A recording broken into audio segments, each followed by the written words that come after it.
nome de Jesus. Amém.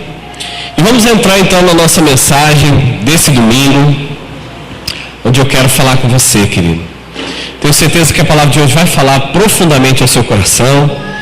Ela falou muito comigo, eu tenho certeza que vai falar com você. Mas antes de eu começar, eu gostaria de orar. Amém? Eu quero convidar você a baixar a sua cabeça, nós vamos orar. Deus, em nome do teu Filho Jesus, nós te pedimos que essa palavra, Deus, possa penetrar no nosso coração. Espírito Santo de Deus, ministra no nosso espírito, para que a nossa vida possa realmente ser mudada. Não de aparência, mas de fato. No nome de Jesus eu te peço, usa a minha vida e que eu possa falar somente aquilo que tiver dentro do teu coração, nada a menos e nada a mais. Em nome de Jesus é o que nós te pedimos. Amém. Glória a Deus. Mas antes de começar, queridos, eu gosto de contar uma história engraçada para você descontrair um pouquinho, tá? Eu quero contar a história de um homem, né? Um homem solteiro, mas sabe aquele solteirão, já de idade bem avançada, ele morava com o pai dele. E o pai dele era muito rico, né? O pai dele era um multimilionário. Ele já tinha passado dos 40 anos e ainda morava com o pai ainda. Olha só, né? Até hoje não tinha casado. Ele foi numa reunião de negócios, estava reunindo lá, e nessa reunião tinha uma mulher virtuosa, olha só, uma mulher muito bonita lá, né? E atraiu os olhos dele. Acabou a reunião, a primeira coisa que ele fez foi na direção dela e falou com ela, falou o seguinte para ela, né? Olha só, é a primeira vez que nós nos conhecemos aqui, você é uma moça muito bonita, eu sou um rapaz, né? Eu ainda moro com meu pai, mas a minha família é muito rica, meu pai ele é multimilionário, né? Eu acho que a gente podia se conhecer melhor, né? Quem sabe aí não pode surgir alguma coisa mais profunda, né? Uma amizade mais profunda. Queridos, resumindo, depois de 3 meses aquela mulher tinha casado com o pai dele. Era o pai dele que era multimilionário, né? Querido, você sabe quem foi o primeiro homem da Bíblia a usar gíria? Não sei se você sabe, mas foi Noé. Entra aí, bicho. Essa é só para os antigos, né? Mas vamos lá, querido. Vamos para aquilo que realmente importa, né?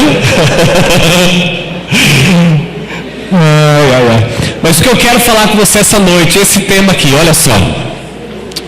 O segredo de viver em tendas. Essa palavra não é uma palavra minha. Dessa vez não foi eu que preparei, não. Foi o nosso pastor Eibe. Mas é uma palavra poderosa. Eu tenho certeza que ela vai falar muito ao seu coração, viu, queridos? Né? Que você realmente possa abrir o seu coração para aquilo que realmente é importante, né? Para aquilo que realmente Deus valoriza. Então o tema da nossa mensagem de hoje é o segredo de viver em tendas. Olha só o que diz a palavra de Deus em Hebreus, capítulo 11, versículo 8 ao 10. Diz assim: pela fé, você pode acompanhar aqui no nosso monitor, você pode também acompanhar aí na sua Bíblia, tá? Pela fé, Abraão, quando chamado, obedeceu e dirigiu-se a um lugar que mais tarde receberia como herança, embora não soubesse para onde estava indo. Pela fé, peregrinou na terra prometida, como se estivesse em terra estranha.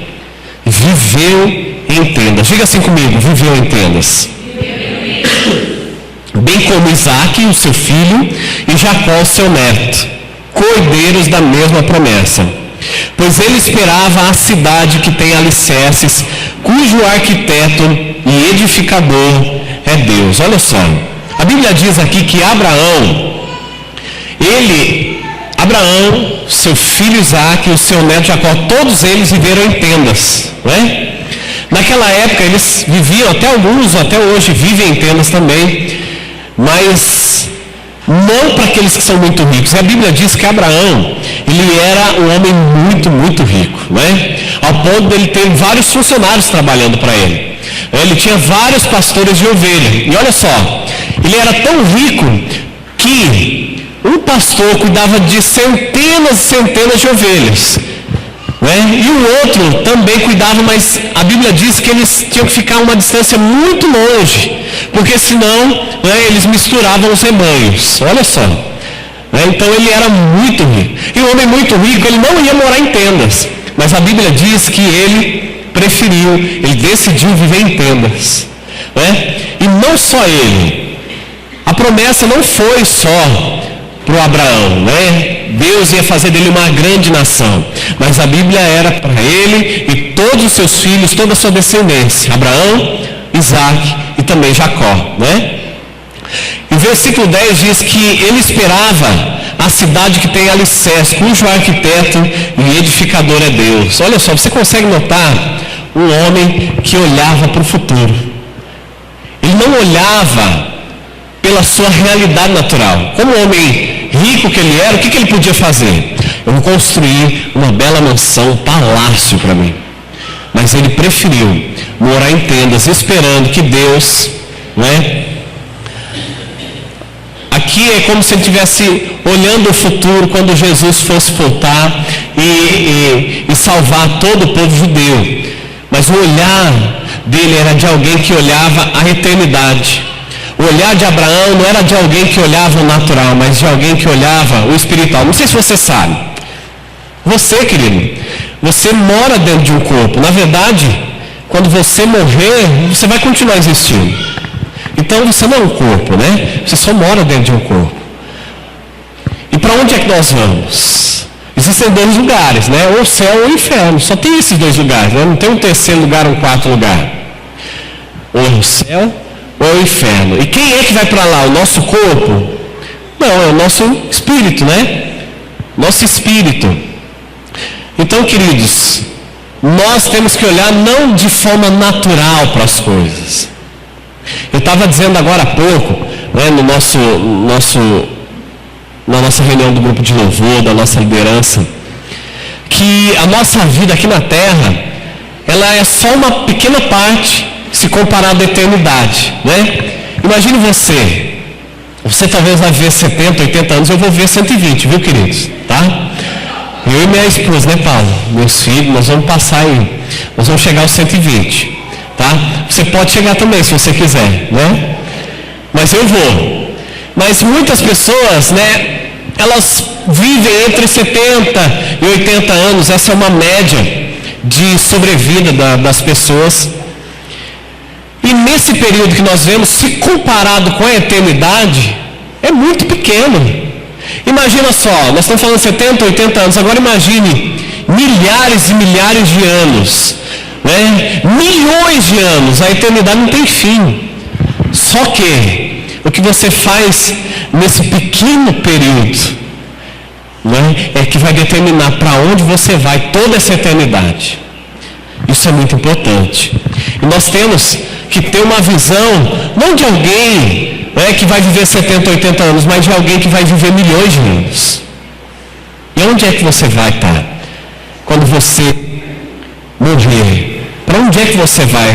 Quando o teu corpo morrer, para onde é que você vai? Você sabe? Você tem certeza para onde é que você vai? Você vai para o céu? Ou você não tem certeza disso? Você não tem certeza?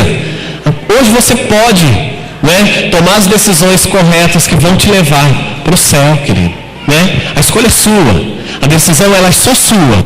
Ninguém vai poder dizer para onde é que você vai. Só você mesmo. Mas decida. Você pode decidir hoje, se você quiser. Abraão, ele viveu aqui na terra como se ele fosse viver toda a eternidade. Ele olhava para o espiritual. E é assim que eu e você a gente deve viver, queridos. Agora, o tema da mensagem é o segredo de viver em tendas. Então, o que é viver em tendas? Vira para o seu vizinho e pergunta para ele, o que é viver em tendas, então?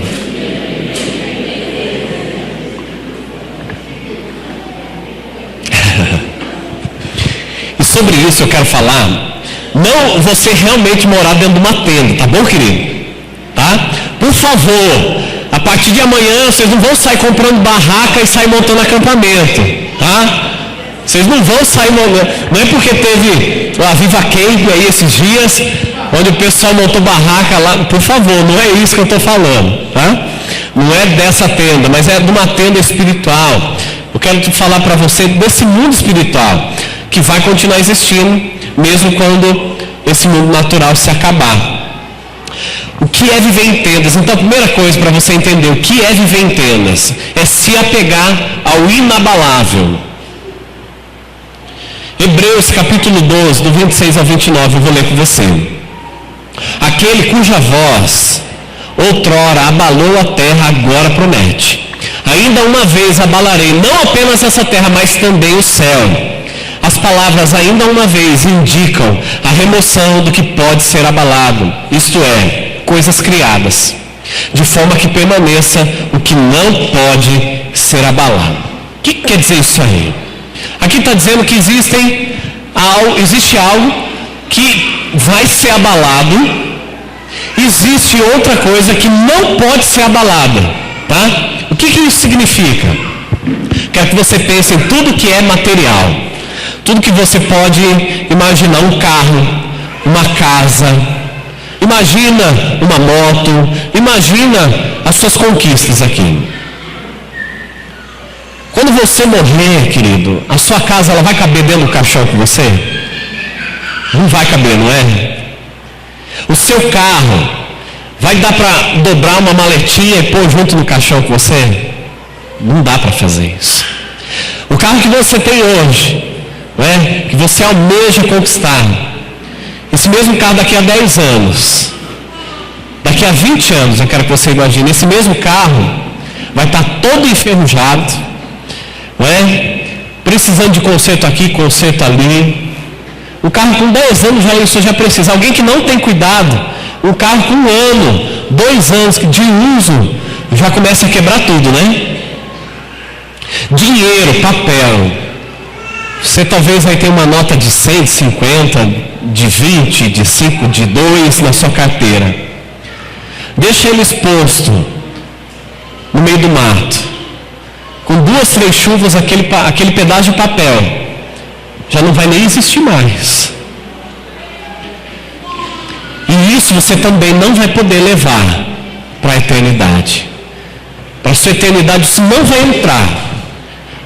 Quando nós formos para o céu, queridos, imagine você entrando, né? Aquela porta bonita. Você agora não faz mais parte desse plano aqui, agora você vai para outro plano, né? Que é o plano celestial. No plano celestial, você chega nos portões ali do céu. E imagine que Jesus ele está bem ali na porta para te receber. Aí ele te recebe com a maior alegria, porque você entregou a sua vida para Jesus. Você recebeu o direito de poder morar no céu. E Jesus te pergunta: meu filho, e aí, o que é que você trouxe com você? O que é que você trouxe? Você vai pegar, você vai falar assim para Jesus: olha só, Jesus, o Senhor foi tão bom comigo, o Senhor foi tão legal comigo, que o Senhor me deu condições de comprar um Honda Civic. Olha só, um Honda Civic, Deus. Deus, o Senhor me deu uma casa, uma mansão, num bairro nobre da cidade. Aí Jesus vai falar: olha, infelizmente isso aí não pode entrar aqui dentro, porque você não vai precisar de carro. Casa nós já temos uma preparada para você aqui, não vai poder entrar. O que é que você trouxe então? Ah, Jesus, mas sabe aquelas roupas de marca? Olha, o Senhor me deu dinheiro, eu estou com uma maleta de dinheiro lá em casa, não é? Embaixo do meu colchão. Jesus, você não faz ideia. Eu guardei tanto dinheiro na poupança, eu guardei tanto dinheiro embaixo do colchão, eu comprei tantas barras de ouro. Ouro vai poder entrar aqui no céu, não vai poder não, Jesus? Não, aqui não vai precisar, porque as ruas elas já são de ouro. E você vai ouvir tudo isso. E ele pergunta: então, meu filho, o que você trouxe para cá? Jesus, eu não sabia. O que vai entrar aqui então? Querido, sabe a única coisa que vai poder entrar no céu? Você e as pessoas que você puder levar junto. Você e a sua esposa, marido. Você e o teu esposo. Você e a tua filha, você e os teus filhos. É a única coisa que vai poder entrar no céu. As pessoas que você vai ganhar.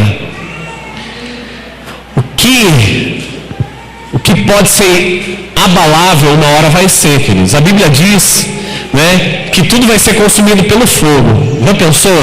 O seu carro, seu dinheiro, as tuas roupas, uma hora tudo isso vai ser consumido.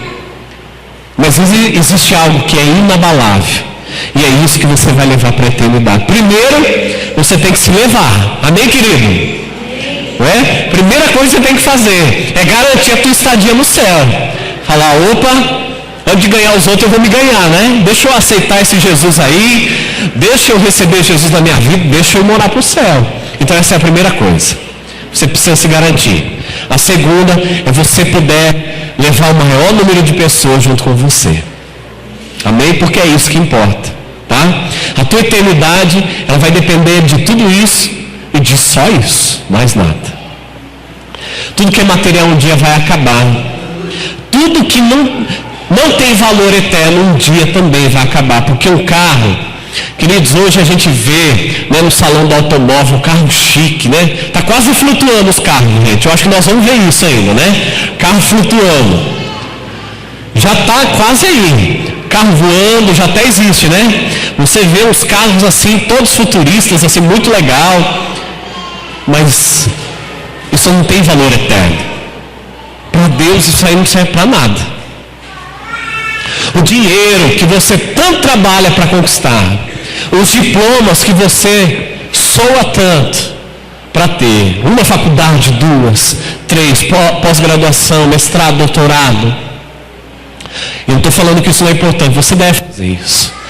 Mas talvez uma faculdade já seja o suficiente para você ter uma boa profissão, para você ter uma meta na sua vida, para que você possa ter um sonho, conquistar. Isso talvez seja o suficiente. Eu conheço pessoas que têm 3, 4 faculdades, eu conheço. No exército talvez nenhuma. Né? Talvez você conheça uma pessoa que começou uma faculdade, está no 3º, 4º ano, quase encerrando. Ah, não é isso que eu quero para mim. E muda de faculdade. Vai fazer outra coisa. Tudo que não tiver valor eterno um dia vai acabar. E o que você vai fazer na eternidade? Você só vai, querido, levar as pessoas a quem você ganhar. Versículo 28 diz, portanto, já que estamos recebendo um reino inabalável, sejamos agradecidos e assim adoremos a Deus de modo aceitável, com reverência e santo temor, pois o nosso Deus é fogo consumidor. Eu quero contar a história de uma mulher, de uma holandesa, ela chama Corrie ten Boom, essa senhora aí. Ela foi uma holandesa, ela nasceu, ela cresceu, foi criada numa família muito próspera, uma família evangélica, uma família cristã na Holanda, justamente na época da Segunda Guerra Mundial, né? Onde Hitler, ele assassinou não milhares, mas milhões de judeus, né? E ela fez parte disso. O que ela e o pai dela faziam, né? A família dela faziam, eles escondiam os judeus na casa deles. Eles tinham um local escondido na casa onde cabia pelo menos 100 pessoas dentro da casa dele escondido. Caso o exército do Hitler, o exército alemão, eles invadissem a casa, ainda tinha um outro compartimento secreto, dentro do compartimento secreto, que levava eles para o telhado. Então, eles podiam escolher, aliás, se esconder também no telhado, caso os alemães invadissem a casa. Só que numa dessa, eles foram descobertos, né? E eles levaram a Corrie, né? Corrie ten Boom, levaram ela, levaram toda a sua família, o seu pai, levaram para aqueles locais, aqueles centros de, como é que chama? Campo de concentração. Obrigado, queridos. Levaram eles para um desses campos de concentração, né? Onde eles matavam centenas, milhares e até milhões de pessoas. Levaram eles para lá. Não sei se você viu, né? Você talvez já tenha visto na TV, em alguma reportagem, algum estudo, né? Corpos e corpos, né? Uns sobre os outros, muito magrelos, né? Muito magros, muito magros. E toda a família dela morreu nesses campos de concentração. A única que sobreviveu foi ela. E ela se tornou, depois disso, uma grande pregadora, né? Uma vez ela estava pregando uma igreja e ela estava pregando do amor de Jesus, de tudo, ela contando a história daquilo que ela tinha passado nesses campos de concentração. E uma das irmãs dela, no campo de concentração, ela também, as outros irmãos, eles eram violentados pelos oficiais. E um dos oficiais violentou tanto uma das irmãs dela que havia matado ela. E nesse dia que ela estava pregando, esse oficial, ele estava justamente na igreja que ela estava pregando. E ele se apresentou, ela reconheceu, ele se apresentou, e na mesma hora ela sentiu no coração, quando ela viu aquele homem, que ela talvez não tinha perdoado, como ela falava que ela tinha perdoado. E ela, naquele mesmo instante, ela orou, falou: Deus, eu sei que eu preciso decidir perdoar esse homem. E ela mudou o coração, ela foi na direção dele, deu um abraço, olhou para ele e falou: eu te perdoo, eu te perdoo. Sabe, queridos, uma das coisas que ela sempre falava nas suas palavras era: não se apegue às coisas passageiras, tudo vai passar. Nós temos que aprender a segurar as coisas com a mão aberta. As bênçãos de Deus nós temos que aprender a segurar com as mãos abertas. Porque uma hora nós temos, outra hora nós temos que abençoar o nosso irmão. Tudo é passageiro. Então aquilo que é passageiro, nós temos que aprender a segurar com as mãos abertas e não reter. Aquele que retém, né, acaba na pobreza. Mas aquele que é liberal, generoso, a Bíblia diz que ele prospera. Olha só, né? Como é diferente, né? O conceito do mundo para o conceito de Deus. O problema, querido, não é você ter as coisas. Meu Deus, eu sempre declaro que essa igreja vai ser a igreja mais próspera de Rio Claro. Com as famílias mais prósperas, elas vão estar aqui, em nome de Jesus. Então, se você está aqui hoje, sabe de uma coisa, né? O desemprego não é para você, né? Você não tem que ficar vivendo miséria na tua vida, em nome de Jesus, porque eu creio que Deus tem o melhor para você. Se você praticar os princípios de Deus, né, entregar sua vida a Jesus, Ele vai mudar toda a sua história. E eu oro para que essa igreja, as famílias dessa igreja, sejam famílias abençoadas, que conquistem, tenham o seu carro novo, a sua casa própria. Esse é o nosso sonho. Todos aí que quiserem possam ter um diploma de faculdade, exercer, ser um mega dom profissional. Esse é o nosso sonho. Só que tudo que você conquistar, o bem material, ele não pode te pertencer. Você pode ter os bens materiais, mas o bem material não pode ter você, querido. Você não pode ser tão apegado ao teu carro ao ponto de você não dar uma carona. Você não pode ser tão apegado à sua casa ao ponto de você não poder abrir ela para receber pessoas. Você não pode, né, decidir ter tanto dinheiro guardado ao ponto de você nunca ser fiel com Deus. Deus quer, querido, que você tenha os recursos, mas Ele não quer que os recursos tenham você, tenham o teu coração. Não é isso que Ele tem para você. Quando você começa a ter uma vida materialista, quando você já não é mais generoso, então sabe o que você começa a fazer com a tua vida espiritual? Você começa a trazer um declínio para a tua vida espiritual. Pode ver, as pessoas que mais crescem com Deus, as pessoas que são mais prósperas, são aquelas que mais doam, aquelas que mais fazem. Pode ver. Pode notar, querido. Aqueles que mais retêm são aqueles que menos têm. Aqueles que mais retêm são os que vivem com problema financeiro, que vivem endividado, vivem tendo problema. Aqueles que são liberais com as coisas de Deus, são liberais com Deus, são aqueles que continuam tendo,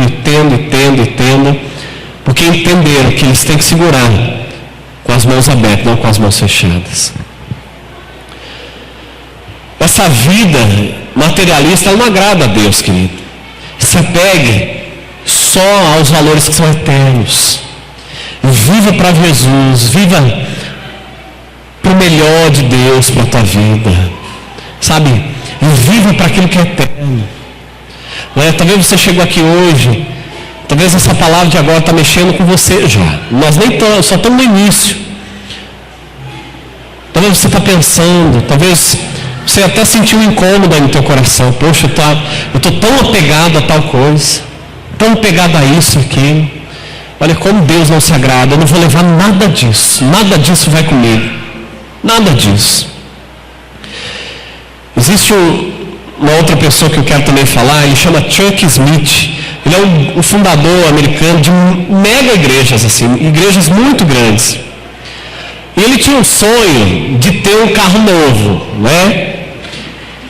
E ele percebeu que ele começou a parar de viver em tendas. O que é viver em tendas? Viver em tendas é quando eu começo a olhar para o espiritual, quando eu começo a olhar para a eternidade, quando eu não me apego mais, né, com os bens materiais, quando eu estou pensando na minha vida eterna.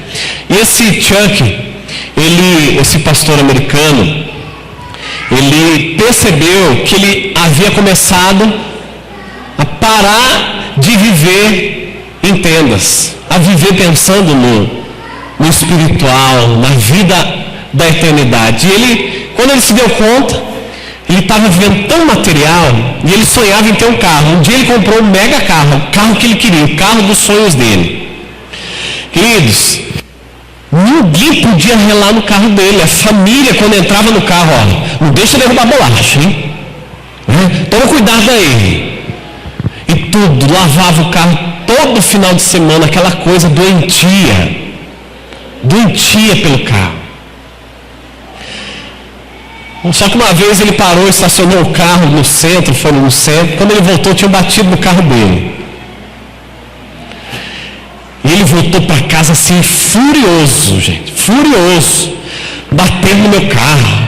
E ainda nem ficaram lá para dizer quem é que foi, né? Chegou em casa e foi contar para a mulher. A mulher, mas amor, fica tranquilo, né? Nós vamos conseguir, né, outro carro. E ele levou ela para ver a batida no carro. Queridos, era uma batidinha de nada. Não tinha amassado nada, era um consertinho, coisa simples. Mas o amor dele por aquele carro era tão grande. Daqui a pouco, era o outro filho dele, veio para mimar ele. Não, pai, fica tranquilo, vai dar certo. Né? Já a gente arruma isso aí. De repente, chegou o filhinho dele, né? O filho mais novo, de 5 anos.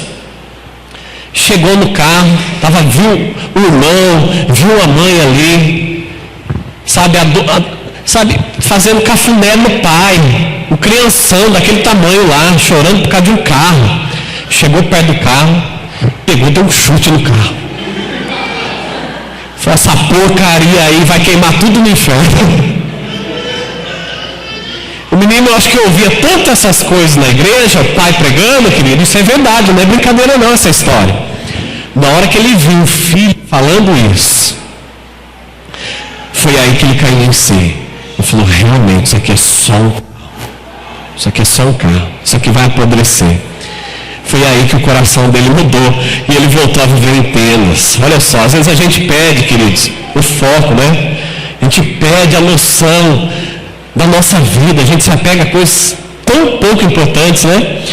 Sabia que você tem que visitar na sua vida 2 lugares que são extremamente importantes para que você visite e você leve os seus filhos para visitar? 2 lugares. O primeiro deles, o lixão. O segundo lugar, o cemitério. 2 lugares que você deve visitar. Você vai perceber, querido, que não dá para levar nada material.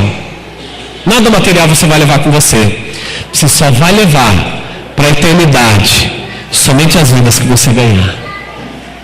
Vamos no chão para você ver. Para todos os restos. Sabe aquele micro-ondas que você tanto sonhou em ter? Daqui a alguns anos ele vai estar lá no lixão. Sabe aquele sofá maravilhoso de R$1.000, ou R$3.000 que você sonhava? Daqui a alguns anos, os fios dele vão estar todos apodrecidos. Você não vai levar. Tudo isso um dia vai parar no lixão. Sabe, o lugar, eu já disse aqui, mas eu volto a repetir, o lugar mais rico do planeta, queridos, não são os campos de petróleo, as minas de diamante. O lugar mais rico do mundo são os cemitérios.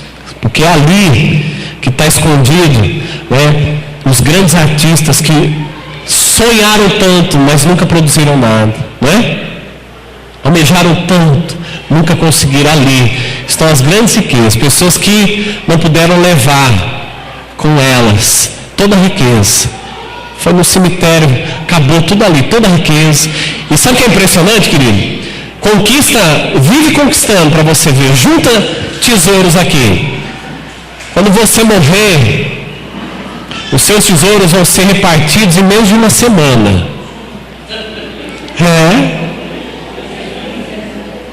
Viu? E se você não saber criar bem os seus filhos, e eu não digo que em menos de um ano, tudo aquilo que você conquistou nem vai mais existir, vai ser de outros ainda. Então, se você tiver que acumular tesouro, acumule tesouro no céu. Segundo, o que é viver em tendas? Então, a primeira coisa que eu disse é se apegar àquilo que é inabalável, né? Primeira coisa que eu disse. E o segundo é não criar raízes. Hoje nós temos, queridos, na nossa igreja aqui, missionários que já estão fundando outras igrejas, né? Nós estamos fundando igrejas, não só aqui, claro, mas Piracicaba. A nossa igreja, Igreja da Paz, já de um ano para cá fundou muitas igrejas já no estado de São Paulo. Eu acredito que em menos de 5 anos nós vamos ter uma Igreja da Paz em cada cidade do estado de São Paulo, pelo menos no norte, no nordeste. Nós temos muitas igrejas. Já temos igrejas na Itália, nós temos igreja em Portugal, nós temos igreja no Japão, não é? Nós temos avançado o mundo todo. Mas, queridos, entenda uma coisa: existem muitos missionários, pessoas que estão em cima de um púlpito. Existem pessoas que foram chamadas para o mercado de trabalho. E não é você. Talvez você nunca vai pregar no púlpito, mas você é um missionário lá fora, você é um ministro do mercado. Aonde você está no teu trabalho, você pode fazer diferença, você pode falar de Jesus, você pode influenciar, e foi para isso que Deus nos chamou, queridos. Eu me recordo que há anos atrás o meu sonho era me tornar um grande empresário, queridos. Eu tinha um sonho, né? Eu ainda trabalho um tanto nesse sonho, né? Trabalhava com venda de óculos, e o meu sonho era queria me tornar um grande empresário. Eu me recordo, queridos, que tinha mês que eu tirava um bom dinheiro. E logo nós estávamos, eu e minha esposa, a gente tinha acabado de casar, eu torrava tudo, né? Torrava tudo. Em um mês ia todo aquele dinheiro que eu ganhava. Eu me recordo que quando eu entreguei minha vida para Jesus, o meu sonho mudou. Eu decidi realmente entregar toda a minha vida para Jesus, querido. E de um empresário que eu sonhava em ser, eu fiz um trato com Deus. Eu tinha 17 para 18 anos e eu já tinha meu próprio negócio. Com 17 anos eu já vendia, já tinha, aqui em Rio Claro eu tinha mais de 60 clientes, donos de lojas, e eu tirava um bom dinheiro, queridos. Eu lembro que no final de ano eu tirava assim, um bom dinheiro, que dava até para, num mês, assim, no último mês, dava para comprar um carro simples, usado, mas dava para comprar um carro no mês. E a gente gastava tudo. Gastava todo esse dinheiro. Comia todo dia fora e a gente gastava mesmo. Durante um tempo foi assim. Só que depois de um tempo,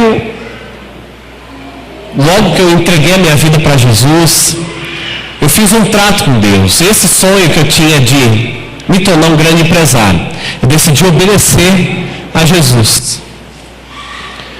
Quando eu entreguei, eu fiz um trato. Falei: Deus, estava com 17 para 18 anos. Deus, eu quero fazer um trato com o Senhor. Eu entrego a minha vida, eu entrego os melhores anos da minha vida para o Senhor. Eu acreditava que os melhores anos eram quando nós somos jovens, né? Falei: esses são os melhores anos. E eu orando, eu lembro que eu estava no meu quarto orando, eu falei: Deus, eu dou os melhores anos da minha vida para o Senhor. E eu estava super apaixonado por Jesus, assim como eu continuo até hoje. Falei, Deus, só que o Senhor está me chamando para ser um pastor. Só que eu só vou ser um pastor se for para ganhar Rio Claro para Jesus, senão eu não quero. E Deus, Ele falou, tudo bem, meu filho, eu aceito esse trato. E hoje, queridos, nós vemos a nossa igreja, a Igreja da Paz, hoje isso é uma realidade. Em Santarém, no Pará, nossa igreja lá, nós já temos só na nossa igreja local mais de 90 mil pessoas, numa só igreja, né? 72% da cidade já é uma cidade cristã, 72%. Falta poucas pessoas para ganhar lá naquela cidade. Aonde nós temos fundado igrejas, nós nos tornamos as maiores igrejas da cidade. Não porque nós almejamos número, não é por isso. Talvez você até pense isso, mas é porque nós queremos cuidar bem de cada vida. Cuidar bem, esse é o nosso alvo principal. Agora começa a cuidar bem das vidas para você ver. Logo em seguida Deus começa a acrescentar. E nós sabemos, querido, que Rio Claro é do Senhor Jesus.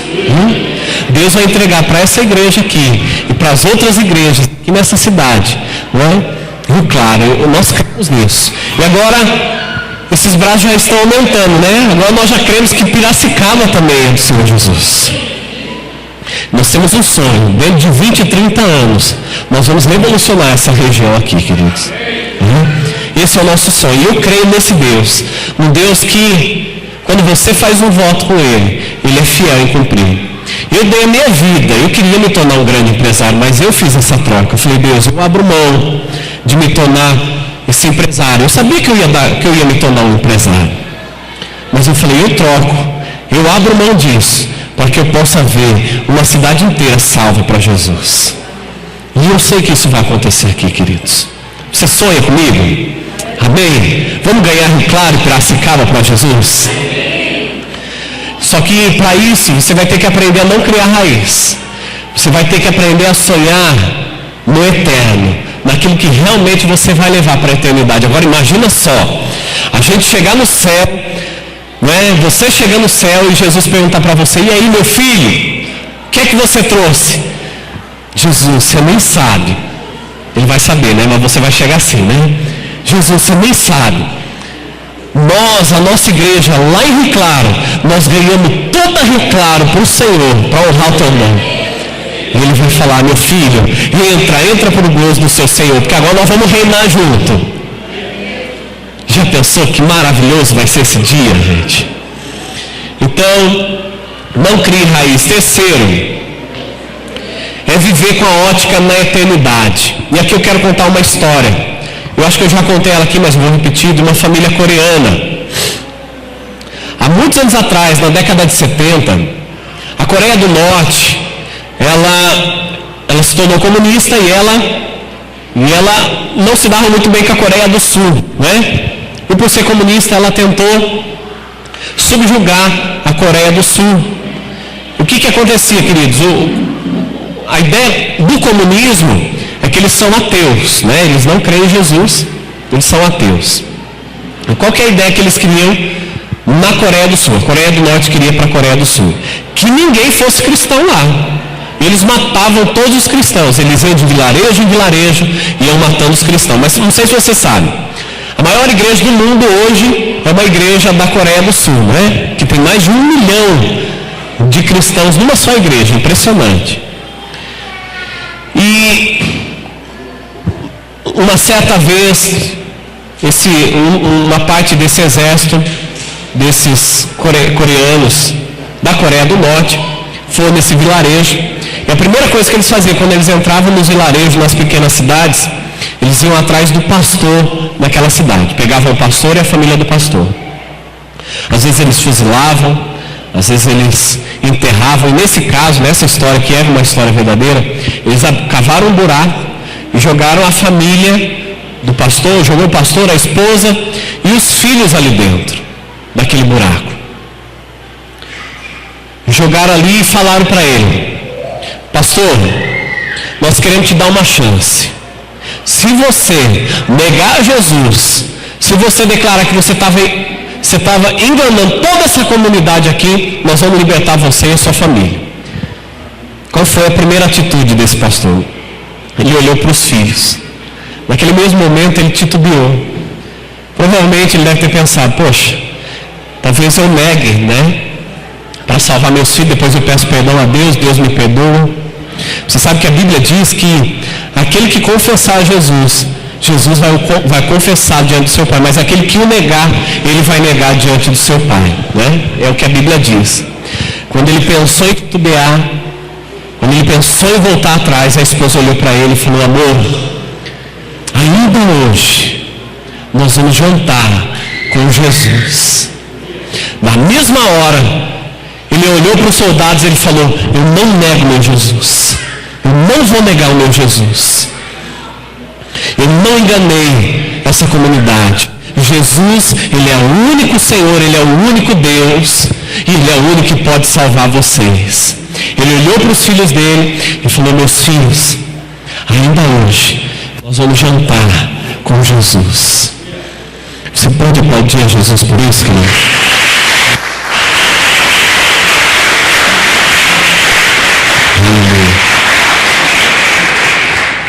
E eles realmente foram mortos, né? Soterrados. O caminhão jogou a areia em cima deles, eles morreram. Mas logo depois disso, querido, toda aquela cidadezinha, toda ela se converteu e entregou a vida para Jesus. Toda ela. 4, é ter como alvo a recompensa eterna. Mateus capítulo 6, 19 ao 21, eu vou ler com você.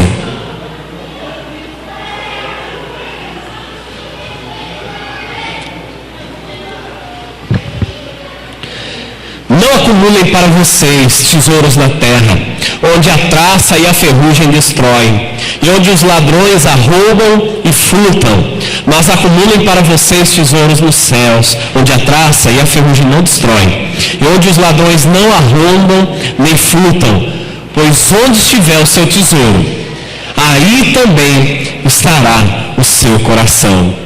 Onde é que você tem investido os seus recursos, querido? Onde é que você tem investido os teus dons, os teus talentos, os teus investimentos?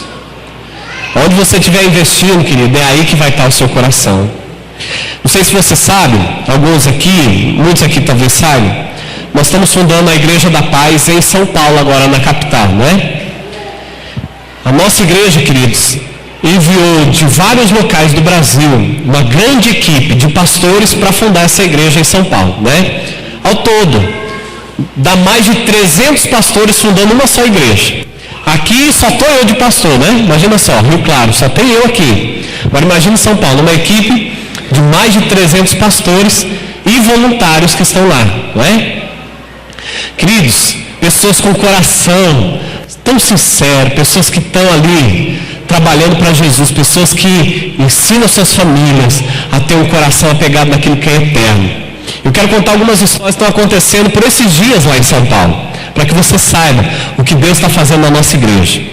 Nós enviamos de Santarém uma equipe de pastores para São Paulo, de Fortaleza para São Paulo, de Boa Vista para São Paulo, de Goiânia para São Paulo, de Curitiba. Então, uma grande equipe de pastores, né? Estão fundando a igreja lá. Uma dessas irmãs, só que dentro disso, por exemplo, Santarém enviou alguns pastores para São Paulo. Eles vão financiar o salário deles em São Paulo, até que a igreja de São Paulo possa mantê-los, né? Só que nessa etapa, muitas pessoas estão indo como voluntários. O que elas estão fazendo? Elas vendem tudo que elas têm, né? E mudam para São Paulo, aí vão procurar emprego, vão sem saber o que vai acontecer, né? Nosso pastor Eliel, ele fez isso. Ele saiu de Santarém, foi para Fortaleza como voluntário, agora ele é pastor tempo integral e a igreja que financia ele agora em São Paulo. Mas tem muitos voluntários, eles vendem, né, e vão para São Paulo, vão arrumar emprego, vão trabalhar na igreja, vão ajudar, assim como os irmãos trabalham aqui, né? E uma das irmãs que veio de Santarém, ela chama Conce de Conceição, tá? Sabe o que ela fez? Esses dias, querido, nós acabamos de fundar agora em março mesmo, dia 15, começou os cultos lá. A equipe veio no final de ano, então nós estamos falando aí de 3 meses de igreja, não é? Ela, como voluntária, sem emprego, sem saber o que ia fazer, ela chegou num hotel assim muito chique de São Paulo, e ela perguntou lá: e aí, vocês têm algum emprego aí para mim? Eu estou precisando trabalhar, eu quero trabalhar.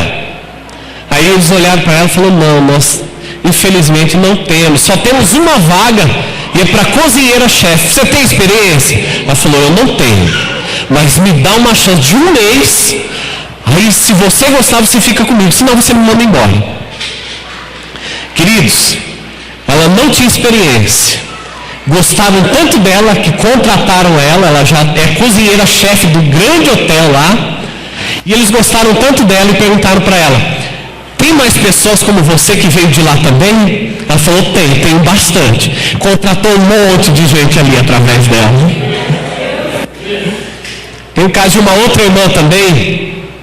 Ela chegou numa loja lá no centro de São Paulo, pedindo emprego também, e eles disseram: não temos emprego, não tem vaga. Ela falou: vamos fazer o seguinte, eu trabalho de graça durante 1 mês, se você gostar, durante 1 mês você não precisa me pagar, aí se você gostar você fica comigo. Falou: então tá bom, né, de graça, né, até injeção na testa, né. Ela começou a trabalhar lá, queridos, em 3 meses ela é a gerente da loja lá. E ele perguntou a mesma coisa para ela: tem mais alguém que você conhece que nós possamos contratar? Ele falou: tem um monte de gente que eu conheço. Contratou todo o pessoal também que veio lá de Santarém. Então isso está acontecendo. Pessoas que não se apegam aos recursos materiais, querido, vivem por causa de Jesus. Olha só, se tornando cozinheira-chefe de grandes hotéis, sem experiência nenhuma, gerente de loja, começando trabalhando de graça. Você está desempregado, querido? Eu quero dizer uma coisa para você: o Espírito Santo é criativo. O Espírito Santo mora dentro de você. Se você fizer coisas criativas, saiba de uma coisa: a porta de emprego vai se abrir para você. Viu? Nessa igreja nós não vamos ter ninguém desempregado, porque nós somos criativos. Essa igreja é criativa. Amém? Se você está na sua empresa, você vai ser promovido na sua empresa em nome de Jesus Cristo.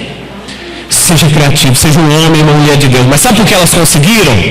Porque elas estão dando a vida delas por amor a Jesus, dando a vida delas para o reino de Deus, para aquilo que é eterno, querido. E sabe uma coisa?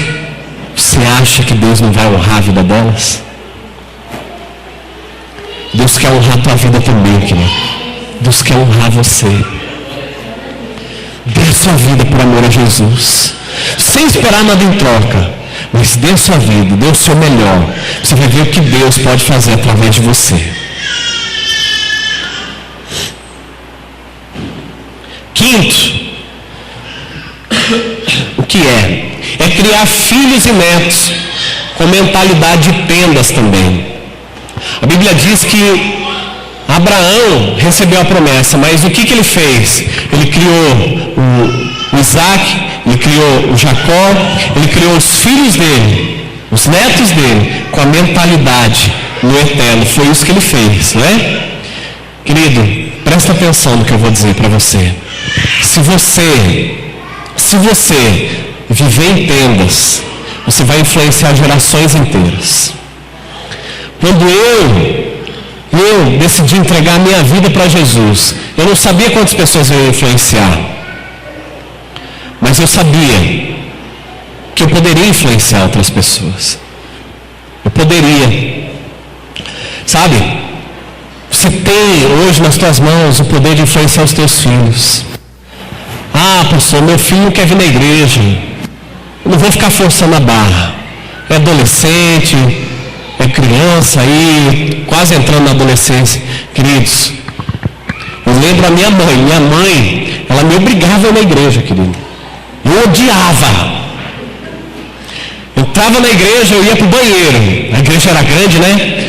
E lá tinha mato, tinha árvores muito grandes. Tinha uns esconderijos lá, eu ia lá me esconder, gente. Ninguém me achava. Mas também quando achava, aí era eu e mais uns 2, 3 lá. Eu acho que o Reinaldo era lá da igreja, gente. Eu lembro do Reinaldo. O Reinaldo era um dos que me ficava procurando lá e colocando para dentro. Eu lembro uma vez que ele foi lá, ficou bravo comigo, gente. Eu era pequeno. Né, Reinaldo? Você não vai lembrar, mas eu lembro. Lembro do Reinaldo, lembro do Daniel. Gente, eles ficavam muito bravos, pegavam a gente pelo braço assim. E eu não gostava de ir para a igreja. Eu inventava, quando minha mãe falava que domingo de manhã tinha que ir para a igreja, eu inventava dor de barriga, dor de cabeça, diarreia, tudo que você pode imaginar para não ir na igreja. Mas ela falou, não, você vai mesmo assim. Vai no banheiro e logo que você sai do banheiro, você vai. Eu enrolava, mas tinha que ir. E hoje eu estou aqui, queridos. Né? Sabe de uma coisa, se você falar para o seu filho, não, você vai. Quando você estiver debaixo do meu teto, você vai. A sua filha, vai. Porque eu te garanto, querido, se você ensinar, a Bíblia diz, ensina a criança no caminho que ela deve andar. E mesmo quando for velho, não vai se desviar dele. Isso é verdade. Porque eu estou aqui hoje. Né? Eu era um caso assim, improvável. Eu era um caso perdido. Né? Minha mãe sabe disso. Quantas vezes ela orava, jejuava por mim. E olha que eu via minha mãe orando e jejuando todo dia, gente. Se ela orava e jejuava todo dia, imagine como eu não era difícil. Né? E hoje eu estou aqui. Né? O meu irmão também está aí. Ele já ia mais para a igreja. Não sei se ele gostava ou não. Né? Eu não gostava. Eu não gostava. Eu achava muito chato. Ainda que a nossa igreja é muito legal. Né? Eu acho que a nossa igreja é legal. Eu acho que as crianças gostam.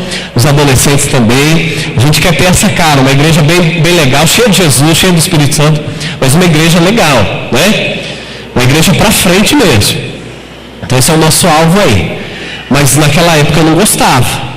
Mas não abra mão, querido. Não deixe o teu filho, a tua filha decidir por você. Enquanto ela morar, ele morar debaixo do teu teto, é você que manda.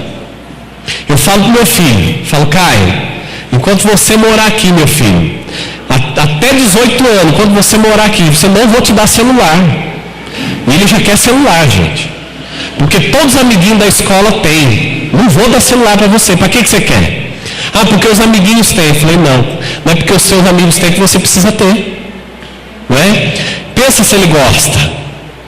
Não é? Ele estuda uma escola, querido, evangélica, mas é uma escola particular, né? Então tem pessoas que têm mais condições lá e todo mundo tem celular. Mas ele não vai ter. Ele não tem idade para ter. E nós, como pais, nós não vamos nos dobrar à vontade do nosso filho. É nós que temos que influenciar, e não eles nos influenciar. Depois que sai da sua casa, querido, né, a decisão que ele vai tomar é uma decisão dela. Mas quando teve debaixo do teu teto, foi você quem ensinou. E saiba de uma coisa, existe a palavra de Deus te respaldando. A palavra de Deus te dá uma garantia. Ele pode até querer desviar, querer escolher outra coisa, mas vai voltar, assim como eu voltei. Eu tive que voltar, eu voltei com os rabinhos entre as pernas, querido. Né? Teve um tempo que eu desviei. Né? Eu ia para a igreja quando eu era mais novo, obrigado. Aí quando eu podia fugir, eu falava até para minha mãe, né? Eu falava, mãe, eu vou na igreja de fulano. Ia nada. Ficava para a rua aí, só para não ir na igreja, olha só. E hoje eu estou aqui, queridos. Né? E eu lembro, o Espírito Santo me incomodava tanto. Eu acho que ela ficava orando, ó, Espírito Santo vai lá, fica atrás dele lá. Né? E eu sei que funciona, viu, gente? Mas você pode influenciar os seus filhos, viu? Então não deixa eles influenciar você. Sabe o que Josué falou? Eu e a minha casa serviremos ao Senhor. Eu e a minha casa, não abro mão. Não vai ser só eu sozinho. Como viver em tendas, então? Primeiro eu falei o porquê. Agora, como viver em tendas? Uma entrega total ao senhorio de Jesus. Primeira coisa que você precisa fazer. Quem quer morar no céu aí? Levanta a mão. Aleluia. Eu vou perguntar mais uma vez. Vamos ver se você está prestando atenção. Quem quer morar no céu? Levanta a mão aí. Glória a Deus, amém. Então, se você quer ir lá, um dia nós vamos nos encontrar lá também. Agora, queridos, existe um caminho para você ter o direito de poder morar no céu. Já parou para pensar nisso? Não é só você falando, eu quero. Não, tem um jeito. Como eu faço para ir morar no céu? Primeira coisa, você tem que entregar a sua vida para Jesus. Né? A Bíblia diz que aquele que confessar Jesus publicamente ele vai confessar aquela pessoa publicamente diante do Pai, diante de Deus. Olha só. Então nós temos que falar abertamente que nós temos Jesus na nossa vida, que nós recebemos. Você tem que fazer um convite, falar: Jesus, vem morar na minha vida, faz parte, entregue a sua vida para Jesus. No final eu vou te dar essa oportunidade, tá bom, querido? Mas eu quero contar uma história para você, você vai achar um tanto engraçado. A história do diácono. Aqui nós não temos diácono, aqui nós temos líderes de células, supervisores. Mas tem igreja que a estrutura de liderança, tem um deles que chama diácono, tá? O diácono. O diácono, queridos, ele ficava assim, ó. O pessoal fica de pé nos cantos ali orando, intercedendo, preocupado com alguém ali, né, que talvez não está passando tão bem, fica super preocupado ali. Mas tem uns diáconos que são super carrancudos, gente, né? Que parece que são os enviados mesmo, viu, gente? Né? E tem gente que assim mais atrapalha Deus do que ajuda, não é? Tem que ser desse jeito. E querido, estava acontecendo uma conferência, né? Muito poderosa. Eram 4 noites. E era um mover de Deus assim tão intenso. As pessoas no final do culto tinham um apelo e elas tinham a oportunidade de entregar a vida para Jesus. Acabava o culto, o pastor fazia o apelo: olha, agora quem quiser entregar a vida para Jesus, saia do seu lugar, vem aqui para frente e nós vamos orar, você vai entregar a sua vida para Jesus. Aí esse diácono, ele estava no fundo e tinha um senhorzinho lá atrás, gente. Ele estava todo chorando lá e querendo entregar a vida para Jesus. E o diácono, né, chegou nele, né, que ele não era tanto sensível, esse diácono foi lá e perguntou para ele, falou: meu senhor, o senhor não quer ir lá na frente, eu te acompanho, o senhor não quer ir lá na frente entregar a vida para Jesus? Ele falou assim: eu acho que eu quero, só que eu não quero ter que sair do meu lugar e ir lá na frente. Aí o diácono olhou para ele: então não pode, então você fica aqui. Aí só teve um segundo culto. No dia seguinte, foi a mesma coisa, um culto intenso, muito gostoso, aquela coisa toda. E no final, teve a oportunidade das pessoas entregarem sua vida para Jesus. Na segunda noite, ele estava chorando até mais do que ele estava chorando na primeira noite ali, aquele senhorzinho. E o diácono estava ali no fundo, de novo. Aí o diácono chegou nele e falou: o senhor não quer ir lá na frente entregar a vida para Jesus? Ele falou: agora eu tenho certeza, eu quero entregar minha vida para Jesus, eu quero morar no céu. Aí, só que eu não quero ter que sair daqui e ir lá na frente. Ele falou: então não pode, fica aí. Então você não vai poder entregar a vida não. Terceira noite, mesma história se repetindo, o senhorzinho chorando e o diácono lá no fundo de novo. Nessa terceira vez, querido, ele já estava assim, todo quebrantado. E o diácono foi lá, né, todo cuidadoso: vamos lá, o senhor não quer ir, eu vou te acompanhar. Ele estava chorando: eu quero, só que eu tenho vergonha, eu não quero sair daqui e ir lá na frente para entregar a vida para Jesus. Não pode ser aqui mesmo? Ele falou: não pode. Foi a 4ª e última noite, gente. Na 4ª e última noite, final do culto, na hora do apelo, aquele senhor já estava, gente, era aquela catarreira santa, sabe? Não tinha papel que aguentava. Ele estava lá chorando e o diácono chega nele: senhor, o senhor não quer ir lá na frente? Eu quero, o que eu preciso fazer para ir lá para frente? Senhor, o senhor quer fazer oração aqui mesmo? Eu posso orar com o senhor aqui, não precisa ir lá na frente não. Esse diácono dá vontade de mandar ele embora, não? Mas querido, você parar para pensar, existe uma verdade nisso. A partir do momento que aquele senhor, ele falou: eu faço agora qualquer coisa por Jesus. Quando ele decidiu isso no coração dele: agora eu faço qualquer coisa para receber esse Jesus. Agora podia ser em qualquer lugar, querido, aonde ele estivesse. Mas enquanto a opinião dos outros, enquanto a vergonha, enquanto qualquer outra coisa impedisse, não poderia ser do jeito que ele queria. Sabe por quê? Eu vou falar uma coisa para você. Por que tem que ser de um jeito? Porque não é do nosso jeito, é do jeito dele. Não é do meu jeito, é do jeito dele, é do jeito que ele quer. Você está entendendo, querido? Com Jesus, é tudo ou é nada. Não tem meio termo com ele. E é do jeito dele. Para você poder ir para o céu, é desse jeito. Como viver em tendas também. Não se apegue ao efêmero. O que é efêmero? Passageiro. Sabe? Eu quero falar aqui um pouquinho sobre aquela pessoa que ela se preocupa tanto com o corpo dela, né? Com aquilo que é passageiro. Sabe aquelas mulheres donas da bufunfa mesmo, tem dinheiro sobrando? Vai lá e faz uma lipo.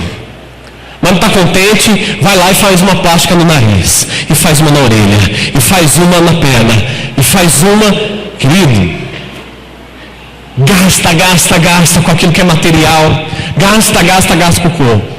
Aí vai sentar, cruza a perna, dá uma risada, e tanto esticada que está, né? Está tão esticada que não pode sentar, cruzar a perna, dar uma risada, porque está tudo ligado, cruzou a perna, o músculo do rosto vai sorrir junto.